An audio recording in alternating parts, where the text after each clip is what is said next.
Hello, America, and to our friends around the world. Welcome back to what everybody is saying, an ex-FBI agent's guide to speed reading people, Chapter 2, Living Our Limbic Legacy.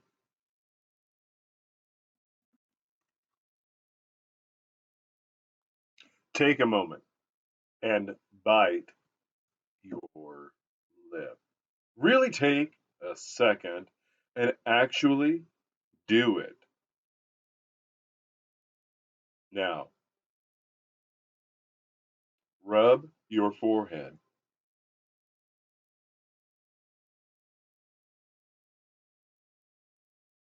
Finally, stroke the back of your neck. These these are things we do all the time. Spend some time around other people and you'll see them engaging in these behaviors on a regular basis. Do you ever wonder why they do it? Do you ever wonder why you do it? The answer can be found hidden away in a vault, the cranial vault, where the human brain resides.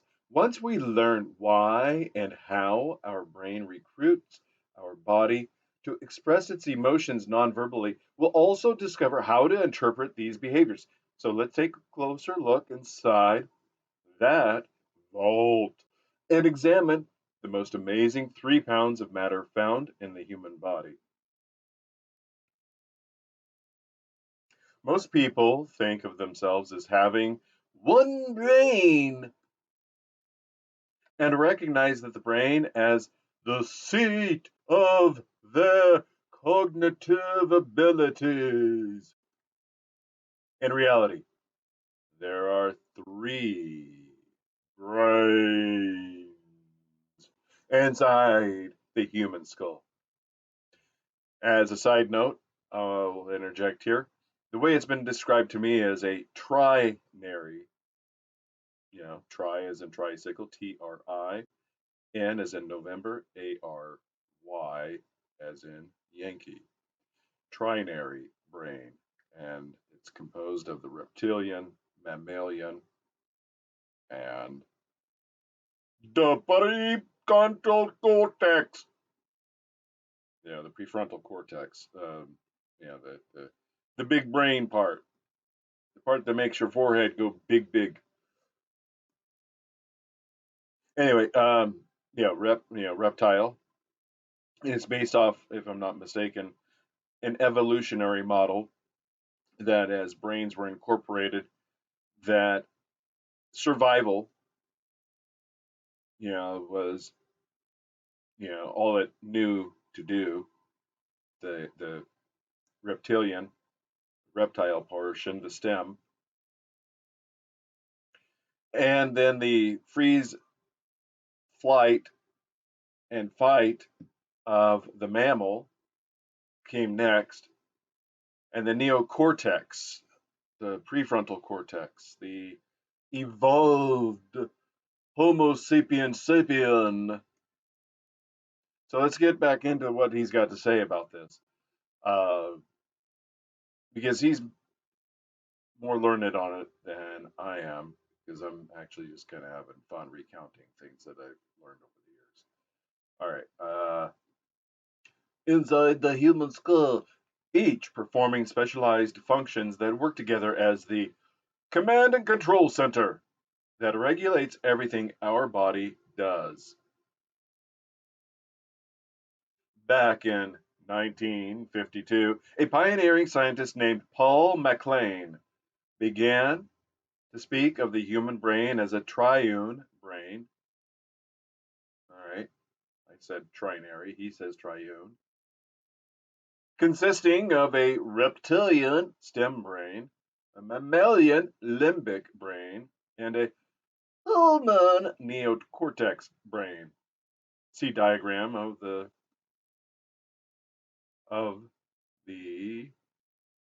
limbic brain. All right, so here you go.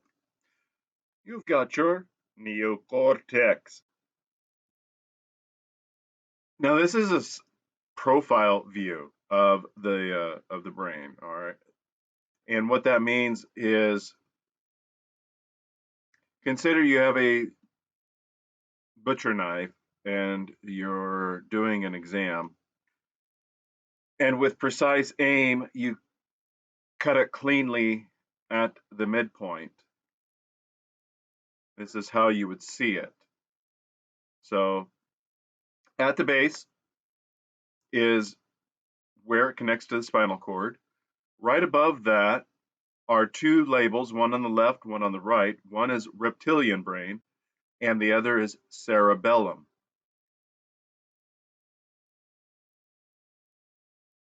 As it proceeds upward,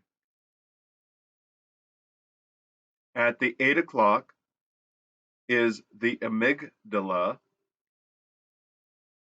Just before the 9 o'clock is the hypothalamus, which is almost opposite of the thalamus. Two distinct portions, hypothalamus and almost opposite thalamus. Below thalamus at the 4 o'clock position is hippocampus. All right, so that takes care of the 3 o'clock over to 9 o'clock, the bottom half of the clock. The final two are the corpus callosum, which is the crescent shaped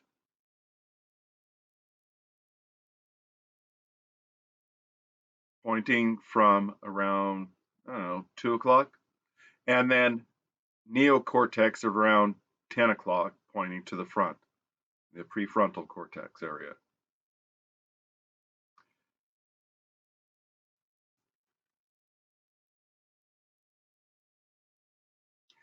Pause this if you want to get a screenshot or to transcribe your own notes, diagram it out.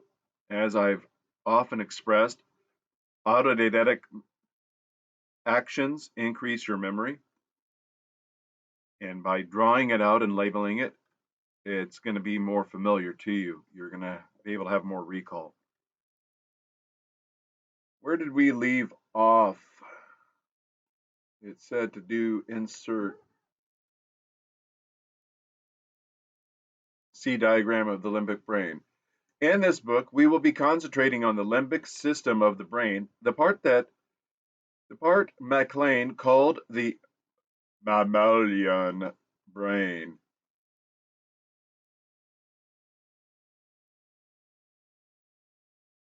Because it plays the largest role in the expression of our nonverbal behavior.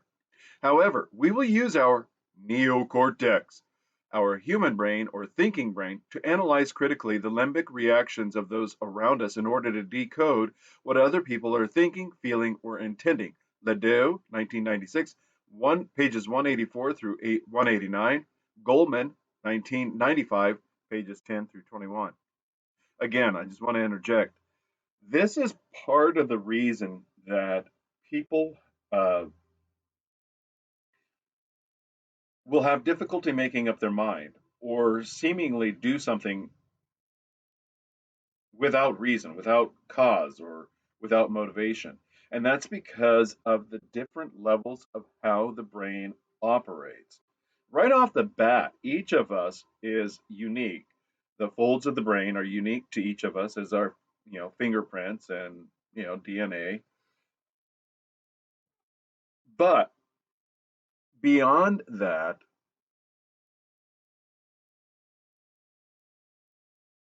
you're going to witness somebody who may have always a certain demeanor, whether it's somebody that's very rigid and, you know, stone faced and unaffected, suddenly burst out laughing out of nowhere.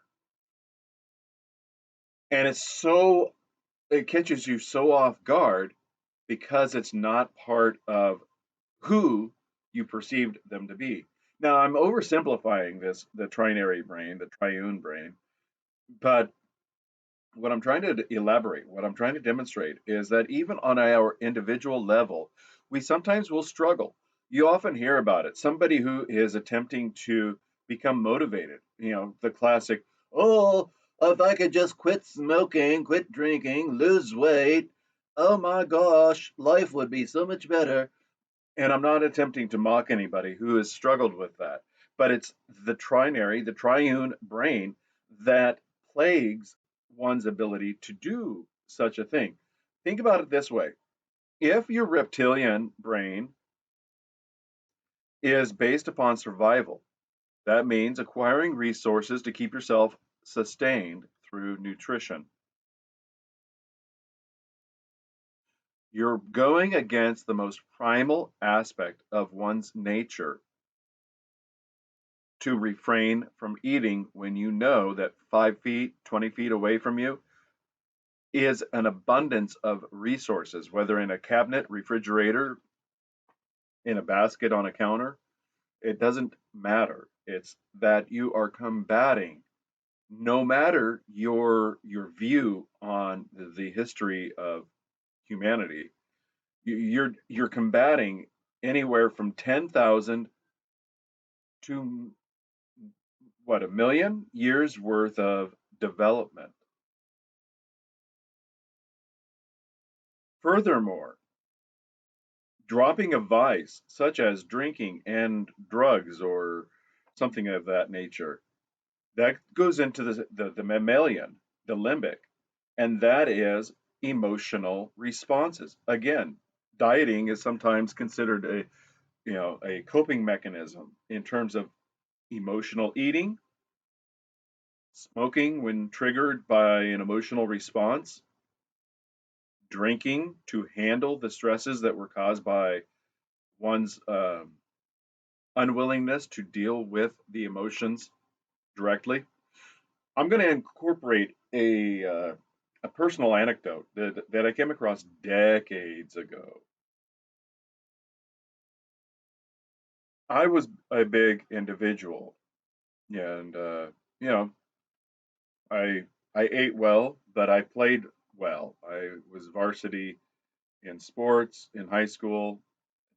Did I didn't do any official sports for the college because we didn't really have a college team or anything because it was just a community college. But both in the military and in college, I did extra, curricular sporting activities. I was always big into lifting weights. And as time goes on, you become distracted. But the calorie consumption was still there. And one thing that I found with my oldest child being admitted to the hospital for um, a severe illness. We'll just leave it at that. And it actually deals with the brain and the spine and the meninges and its itis. Um, I did a lot of emotional eating, and I became dependent upon emotional eating because as my child was in the hospital, it was just me and my child. I lived, nearly 4,000 miles away from any family, and it was very difficult for my child, and it was very difficult for me as the custodial parent, the primary parent, the only parent, to manage that, and work and home. So I would load up on food from the cafeteria. I'd get off work, come home, check my mail, pay my bills, change my clothes, and head off to the hospital and stop and pick up fast food along the way, just in case, because it was an hour's drive to the hospital, and pick up fast food along the way in case the cafeteria was closed by the time I got there because of traffic. So I had all these multiple high calorie, calorie dense, whatever you want to call it, bad for your health, um, food resources.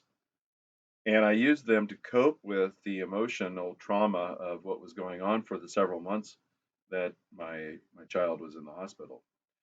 And it became a coping mechanism. And it wasn't one that I recognized until, I don't know, what, 15 years later or so. It wasn't until 15 years later that I had come across phentermine, which is an appetite suppressant. You've been hearing about Ozempic in the news lately. Phentermine was a prescription level drug. It was popular in something in the mid 90s called fen, which is an abbreviation of phentermine, and it may have been fentanyl. I don't recall. I never took it. But phentermine itself was a prescription drug that was an appetite suppressant. And I recognized as I was discussing something with somebody on the phone, because something had happened that I was being emotionally reactive, that, wow, I have a gallon of ice cream in the refrigerator or in the freezer, and I haven't touched it. And I began to recognize as I was losing weight with the phentermine, a lot of emotions that I hadn't processed over that, 15 or so years. Anyway, this is a bit of a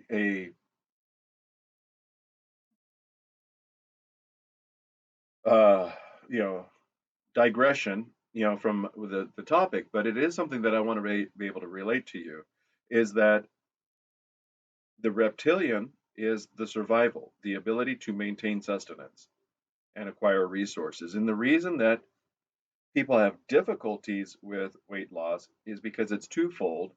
It's because you're going against nature on a survival level, and you're possibly, as I was describing, dealing with it on an emotional level, the limbic. The same goes with smoking and drinking and drugs. These are emotional coping tools. It doesn't mean you can't overpower or overcome them or even overpower them. It just means that when people say, well, why don't you just quit? There is physiology that goes behind it, and that is the three-level structure of the brain. It is critical to understand that the brain controls all behaviors, whether conscious or subconscious. This premise is the cornerstone of understanding all nonverbal communications. From simply scratching your head to composing a symphony, there is nothing you do, except for some involuntary muscle reflexes, that is not governed or directed by the brain. By this logic, we can use the brain behaviors to interpret what the brain is choosing to communicate externally.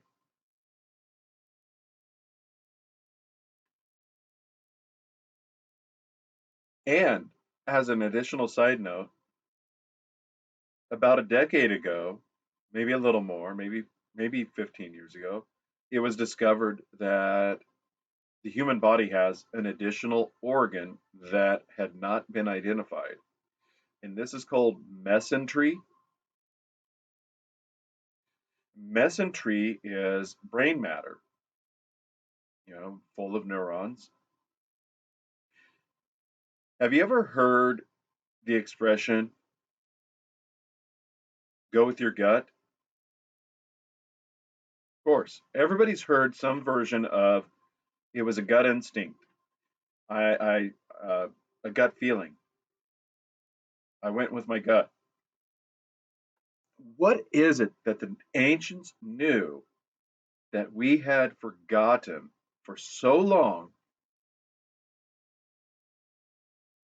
that it took us up until the 21st century to rediscover, or to discover mesentery, brain matter being in our abdominal cavity? Just something to think about. Next topic of chapter 2, the very elegant limbic brain. In our study of nonverbal communications, the limbic brain is where the action is. Why? Because it is the part of the brain that reacts to the world around us reflexively and instantaneously in real time and without thought. For that reason, it gives off a true response to information coming in from the environment. Myers, 1993, pages 35 through 39.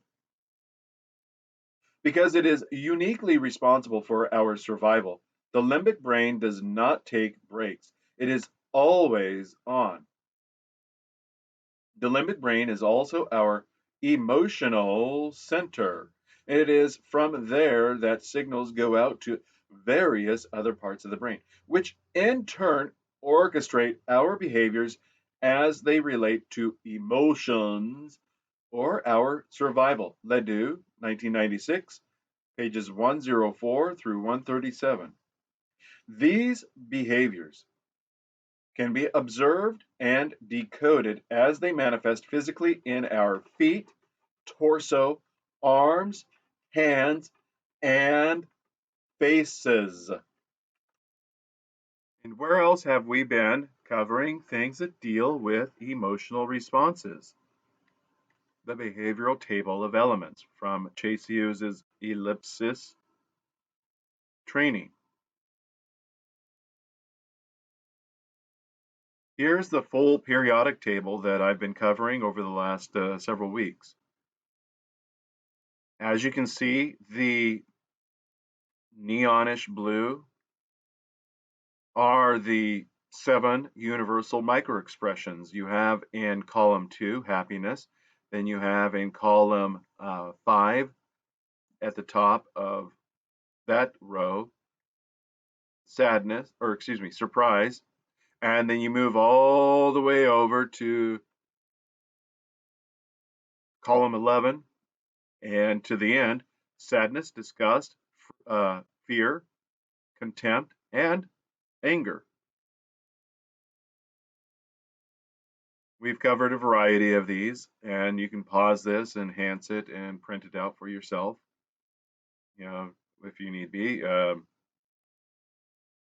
your own reference. It might be a little blurry for that, I apologize, but for those that have been following the series on the behavioral table of elements, you know that I've been profiling individual elements and their related element cards that provide more detailed information. All right.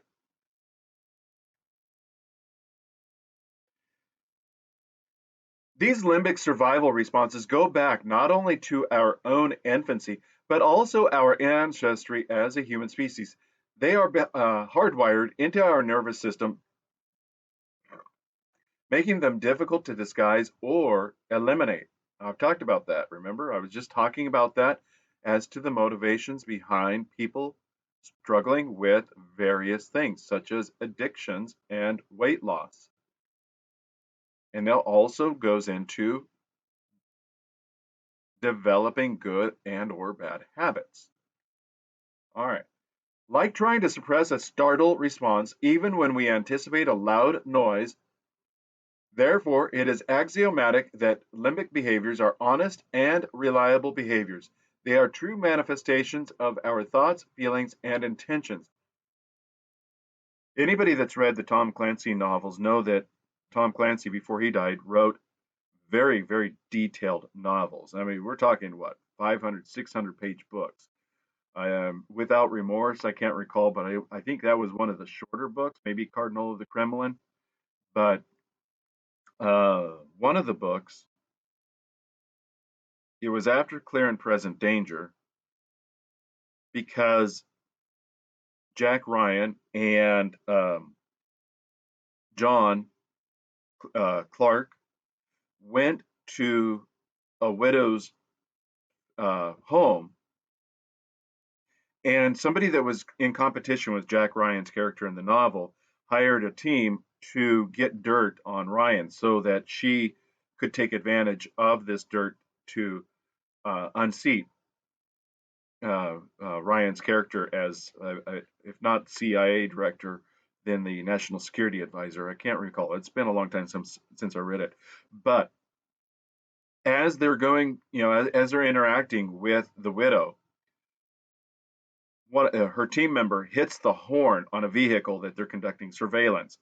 And everybody turns and they get the picture, and they use this picture to send to his wife to blackmail him. Look, your husband's having an affair, blah, blah, blah, blah.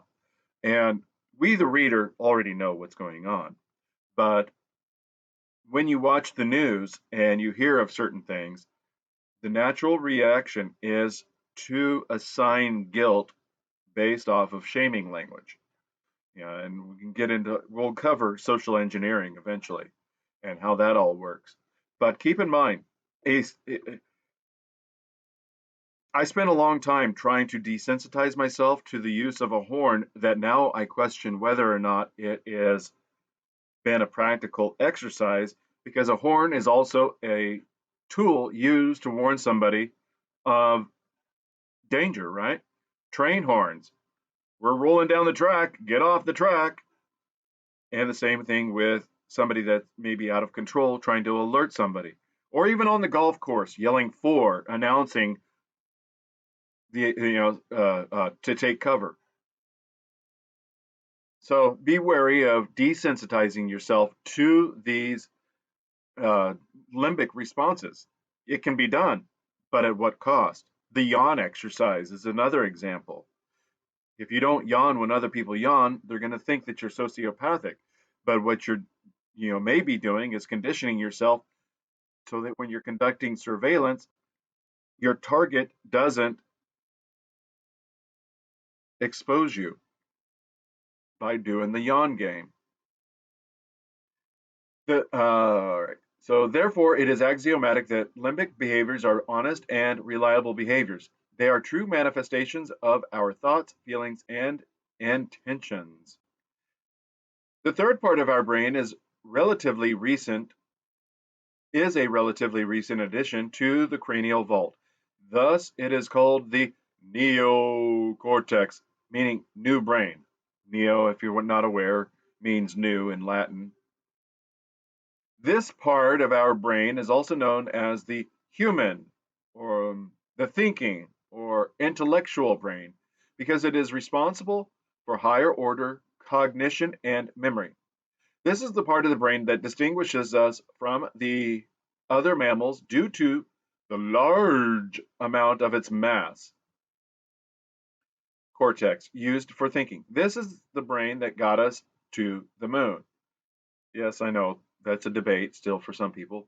I was just watching the Dragon capsule last night on X before going to bed, doing the first ever polar orbit. And I posed some questions about it, but I don't want to get distracted with it. But it's just the aspect of it being the first ever human polar orbit. And we've been doing space exploration, at least near Earth orbiting, NEO, NEO, near Earth orbiting, for 70 years.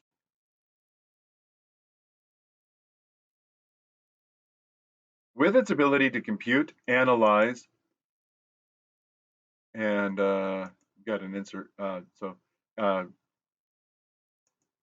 Compute, analyze, and interpret and intuit at a level. Remember, intuit, gut, feeling, instinct, at a level unique to the human species. It is our critical and creative brain. It is also, however, the part of the brain that is least honest. Therefore, it is our lying brain. Parents, yeah, that's where it's coming from. It's their prefrontal cortex, their neocortex, that's being present, that is actively working to protect themselves, because the reptile portion is I must have that cookie, that snack. The mammalian is the freeze, fight, flight, and then the neocortex is, hey, my name's Sean Spencer, and I'm a psychic detective.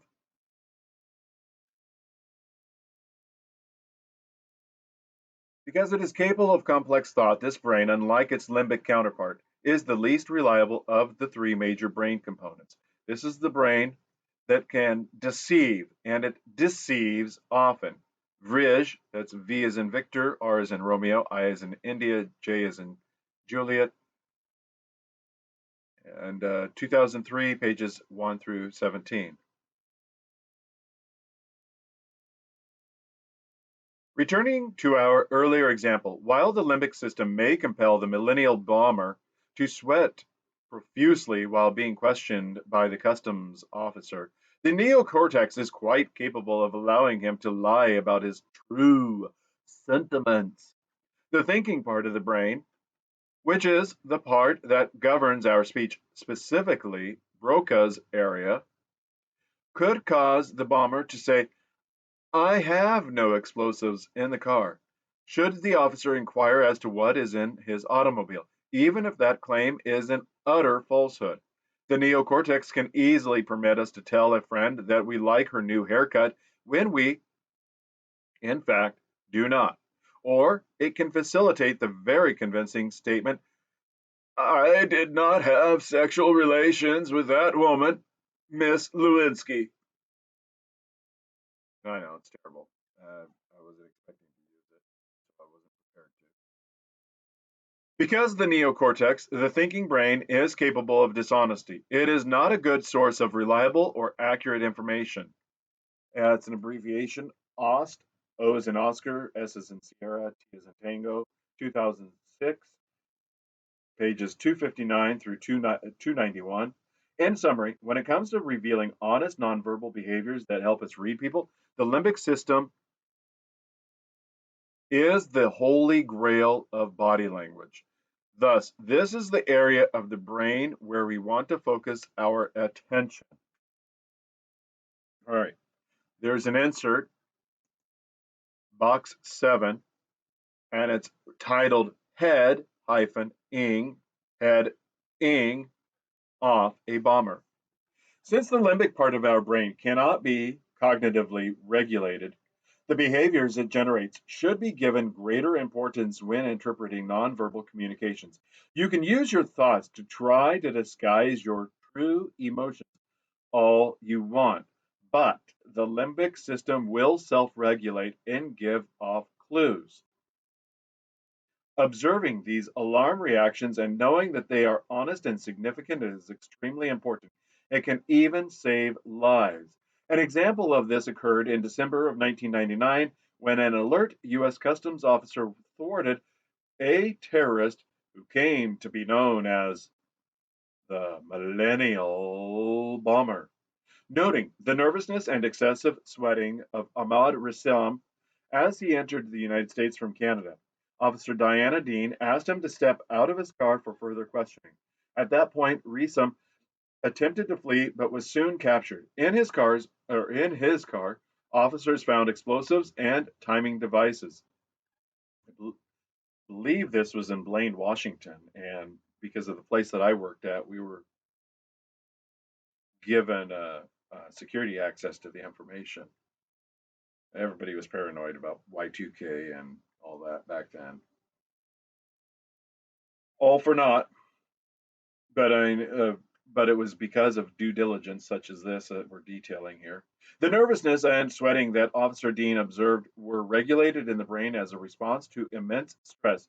Because these limbic behaviors are genuine, Officer Dean could be confident in pursuing Reesum with the knowledge that her observations had detected body language that justified further investigation. The Reesum affair illustrates how one's psychological state manifests nonverbally in the body. In this case, the limbic system of a would-be bomber who was obviously extremely frightened by the possibility of being detected gave away his nervousness. Despite all conscious attempts he made to hide his underlying emotions, we owe Officer Dean our gratitude for being an astute observer of nonverbal behavior and foiling a terrorist attack. How does this apply to you? We are at a critical junction in our society. We've been lied to for decades about overpopulation.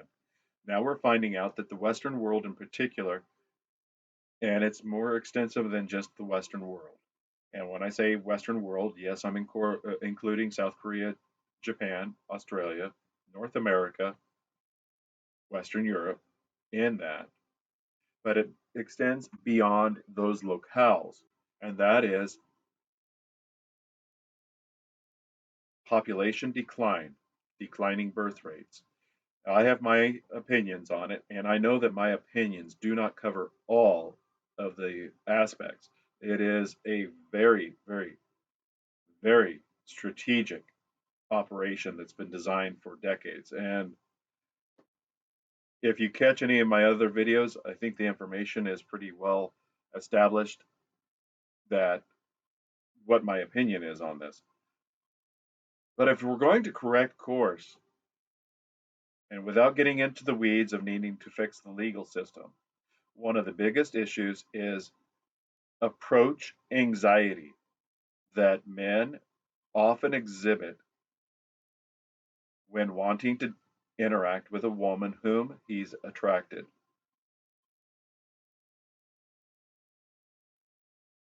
This is the example of the cash register guy giving off the creep vibes in one of the earlier inserts in chapter 1. And approach anxiety radiates off of an individual in such a manner that it makes other people unconsciously, subconsciously uncomfortable. And they don't know why, they just know something isn't right. And when I say something's not right, it's when, if you've ever done a stage play with children, or you've taught somebody how to dance, one of the most difficult things is getting them to place their body in the manner that is required to perform the action.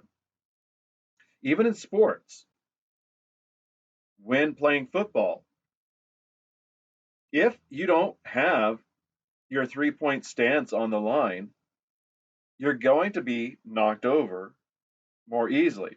Some people use a 4 point stance, which is more rigid. Um, the same thing with wrestling. If you don't have a good stance, the proper footwork, they're going to perform an ankle sweep and take you down because you're going to be off balance.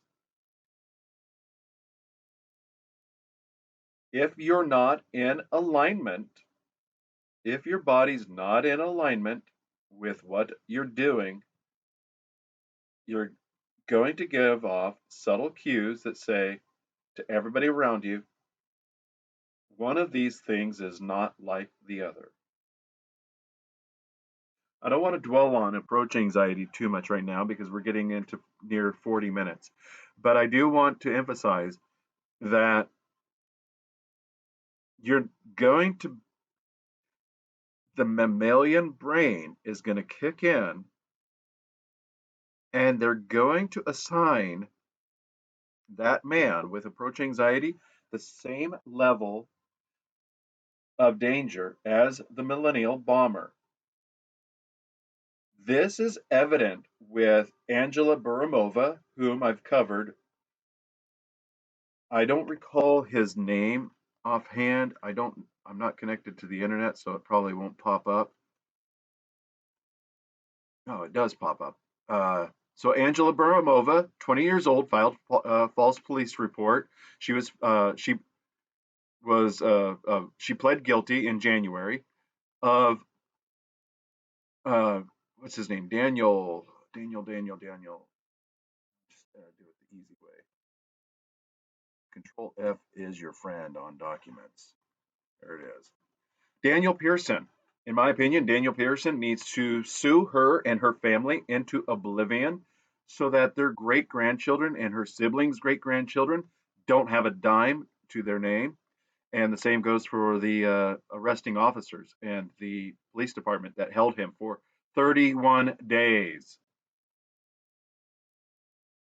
She lied, and oh, you get 23 months.